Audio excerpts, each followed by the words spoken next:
सबको सब कुछ बेचने के चक्कर में तुम कभी अपने आइडल कस्टमर्स को नहीं सर्च कर पाओगे और तुम कभी किसी एक कस्टमर को वो प्रोडक्ट नहीं बेच पाओगे जो तुम्हारा प्रोडक्ट खरीद सकता था।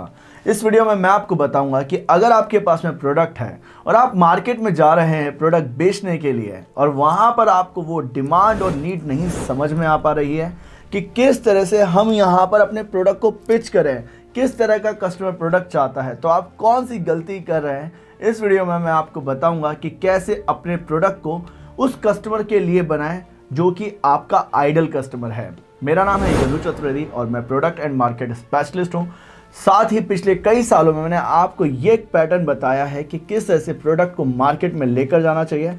तो इस वीडियो में आपकी कॉमन प्रॉब्लम कि हम बहुत सारे प्रोडक्ट्स बना देते हैं पर वो प्रोडक्ट बिक नहीं पाते हैं, उसे हम एनालाइज करेंगे।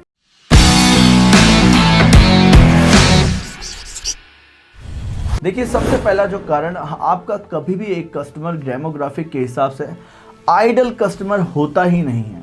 इसीलिए आप हमेशा नए नए कस्टमर्स के लिए नए नए प्रोडक्ट्स बनाते जाते हैं।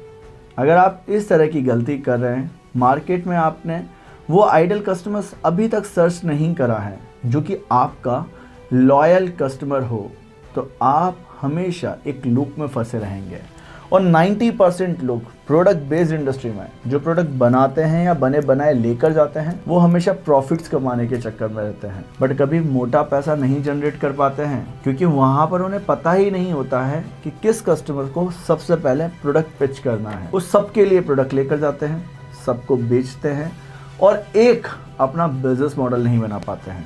तो आप अपने बिजनेस में अगर आप प्रोडक्ट बनाकर मार्केट में लेकर जाना चाह रहे हैं तो एक बात याद रखिएगा, आपको अपना कस्टमर डेमोग्राफिक पता होना चाहिए कि आपके कस्टमर्स का एज ग्रुप क्या है, किस तरह के आइडल कस्टमर्स को आप पिच करना चाहते हैं अपने प्रोडक्ट्स के लिए।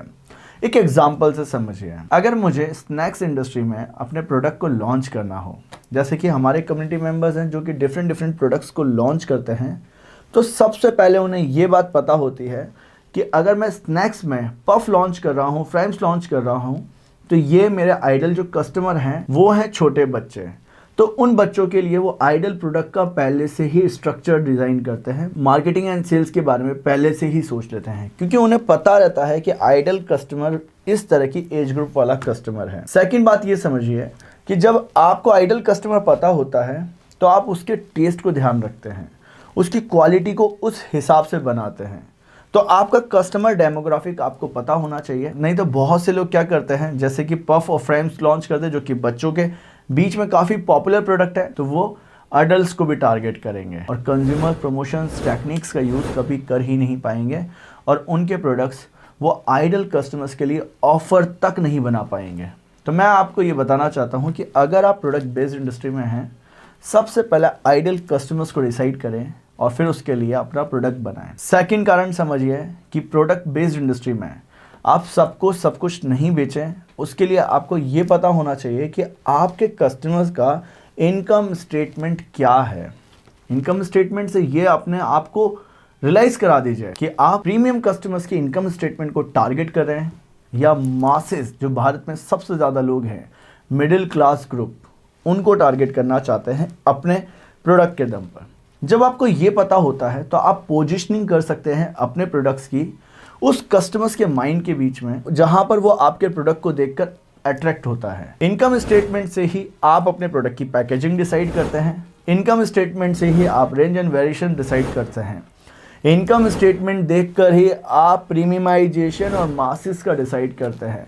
So each and every aspects पे अगर आप प्रोडक्ट बनाते जा रहे हैं या प्रोडक्ट लेकर आते हैं, बार बार बेचने की कोशिश करते हैं बट उतना डिमांड एंड नीड आपको नहीं मिल पा रहा है, तो आज ये समझ लीजिएगा कि आपकी सेल्स एंड मार्केटिंग की फनल काम नहीं कर रही है। आप सेल्स में बहुत सी ऐसी गलतियां कर रहे हैं जो कि आपको सीखना चाहिए। आपको अपने माइंड को इस तरह से नरिश करना चाहिए जो कि आपके बैंक बैलेंस को इंक्रीज कराए।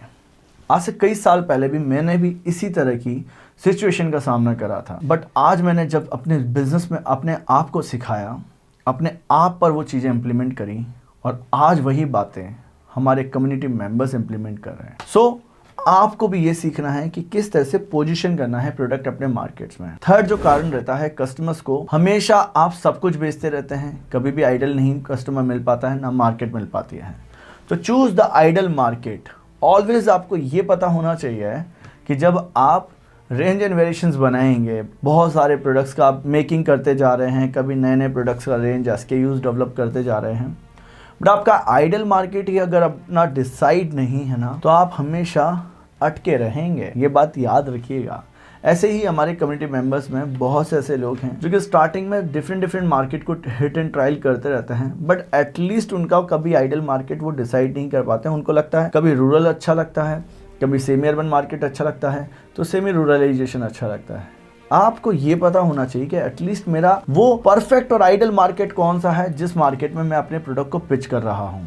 जब आपको ये पता होता है तो आप उस मार्केट के, उस इनकम स्टेटमेंट के, उस एज ग्रुप के कस्टमर्स को पिच कर पाते हैं। इन तीनों बातों को आपको लिखना है और इम्प्लीमेंट करना है। अगर आप प्रोडक्ट बेस्ड इंडस्ट्री में अपने बिजनेस में आगे बढ़ना चाहते हैं, सीखना चाहते हैं, तो ये बातें याद रखिएगा। ज़्यादा जानकारी के लिए डिस्क्रिप्शन में मेरा लिंक है, जहां पर मेरा फ्री लाइव वेबिनार के लिए आप रजिस्टर कर सकते हैं और सीख सकते हैं कि कैसे इस इंडस्ट्री में अपना बिजनेस स्टार्ट करना है। आई होप अगर आपको ये वीडियो पसंद आया है तो वीडियो को लाइक करिएगा, चैनल को सब्सक्राइब करके बेल आइकन को दबाइएगा ताकि वीडियोस की सारी नोटिफिकेशन आपको मिल पाए।